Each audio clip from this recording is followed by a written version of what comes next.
Hello again, you've made it. It's part 2 of the rational roots theorem videos.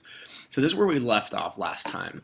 We left off finding the possible rational roots for polynomials, right? Once again, what that means is that our roots, when we find them, are going to be one of these 1 or 2, 4, 6, 8 numbers. So either positive 1, negative 1, positive 2, negative 2, positive 5, negative 5, positive 10, or negative 10. It's going to be one of those, or actually it's going to be more than one of those, but the roots are going to be found within those 8 numbers, okay? It's going to be those 8 numbers, some combination of those 8 numbers. So let's go ahead and move. And so you should be asking yourself here, put a little George Bush in there, what question are you asking yourself, or what should you be asking yourself? Well, you should be asking yourselves, how do I know which ones are the roots? How do I know which ones are the roots, right? I know that based on this third degree, I should have 3 roots. I should be able to find 3 of these, but how do I know which 3 of the 8, okay? Obviously, Mr. Bush here is just as stumped as you are. Well, I'm going to teach you how to do that. So we're going to use our good old friend synthetic division, okay? That's why I've had you guys practice this so much. The synthetic division is super useful when it comes to dealing with polynomials. So to find out which are the correct roots, you need to test the roots using synthetic division until you find one that gives, that gives you a 0 remainder. Okay, so you want to copy this down. Remember, we're taking notes this entire time. So if you need to pause it, pause now, get some notes. Okay, pause it.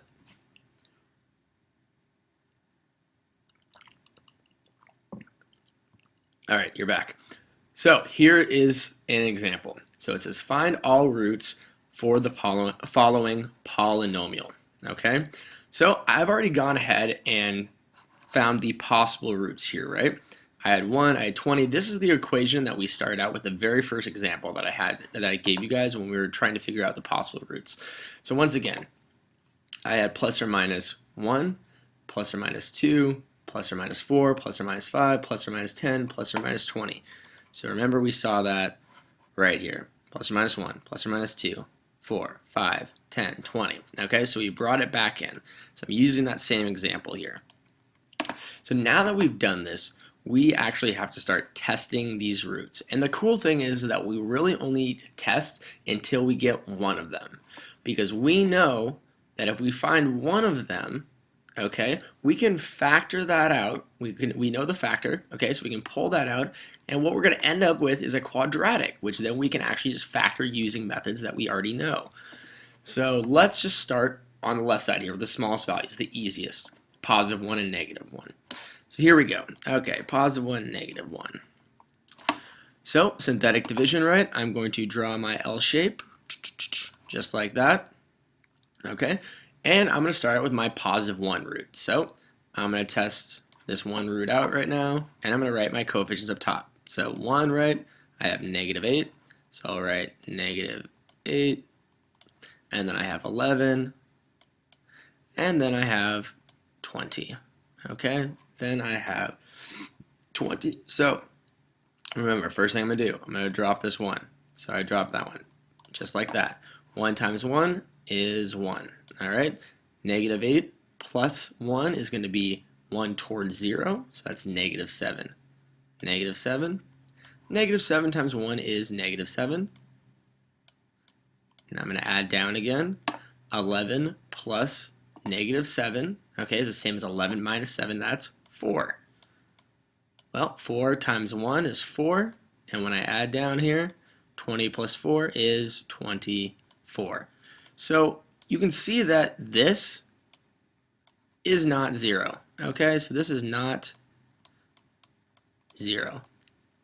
And we know, based on what we did, that if we get a 0 here, okay, then we know that this root, okay, is actually a root of the polynomial, right? When you guys did the synthetic whodunit, you took factors, you figured out the roots, and you used the roots to do synthetic division. And if you found a 0 here, you knew that that root and that factor that you used were part of this polynomial. Well, this is not 0. So we know that positive 1 is not a root. Not a root. Remember, these are a list of possible roots. Doesn't mean that they have to be roots. So positive 1 is not a root. Let's try another one out. Okay, so this is kind of the part where it gets a little tedious. You just kind of gotta keep trying these. So let's go ahead and try negative 1 and see what happens. So I'm going to set up the same thing. Big L shape, but I'm going to put a negative 1 out here. I got 1, I got negative 8, I have 11, and I have 20. Okay, and I have 20. So I'm going to drop the 1, drop the 1. Negative 1 times 1 is negative 1 again. All right, negative 8 plus negative 1 is going to be negative 9. Negative 9 times negative 1 is 9. 11 plus 9 is 20. Maybe you're noticing what's about to happen here. 20 times negative 1 is negative 20. And 20 plus negative 20, or 20 minus 20, is 0. All right, so we found what we wanted to, right? We found a 0. So yay, we found it. Okay, so we know that negative 1 is going to be a root. Negative 1 is a root of this polynomial here. Let me pull this down so it's more on our screen here. Okay, so we know that it is a root of that polynomial. Well, we know based on when we were doing complex conjugates, when we go from roots to factors, right? That if the root is negative 1, then our factor is going to be adding the opposite. So the factor, let me just write, root is negative 1, then the factor is x plus the opposite. So in this case, that's going to be x plus 1. Okay? Remember, we can tell that these are all good with each other because if you put the root inside the factor, it should equal 0. 0 product property. Okay? So, we know that this is one of the factors here. Well, check it out. Since this is basically just synthetic division here, here's the resulting polynomial, right? If we divided this factor out, which we know it's true, this is a factor of this equation, the remaining polynomial is this. So, we see that this is our constant term 20, this is our x term, and this is our x squared term. So what we're left with is we have x squared minus 9x, more of a 9, plus 20. Okay? Plus 20. So here is our resulting polynomial once we factor this out. So we know this now, that our original polynomial, which is right here, let's copy this,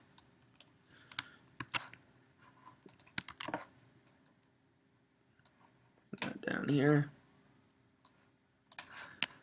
is the same thing as this, x plus 1 times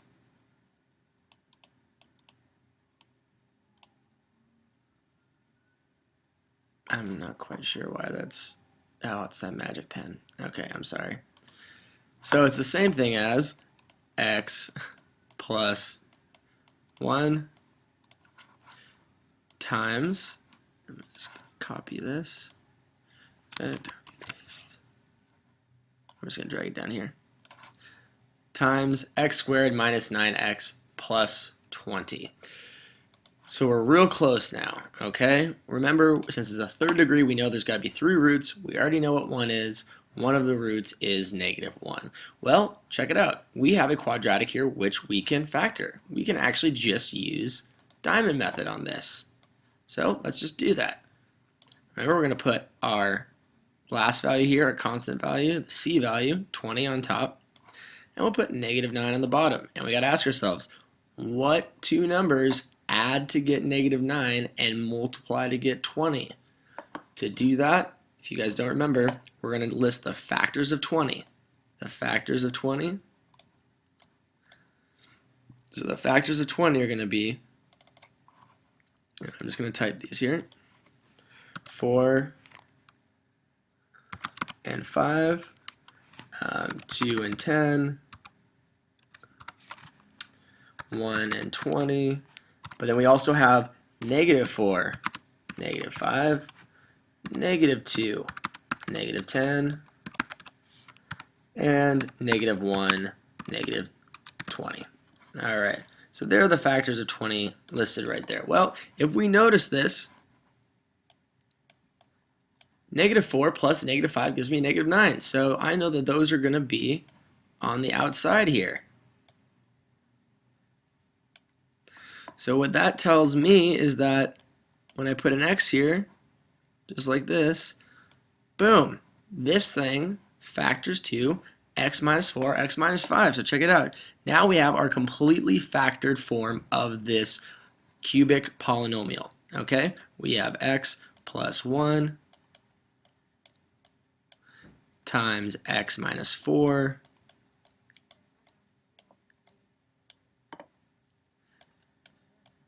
times x minus 5 times x minus 5.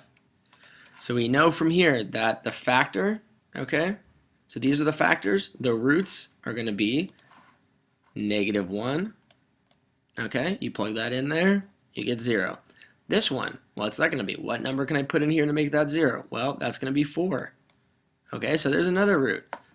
And here we have 5. We know these are correct because those are 3 entries from our set earlier.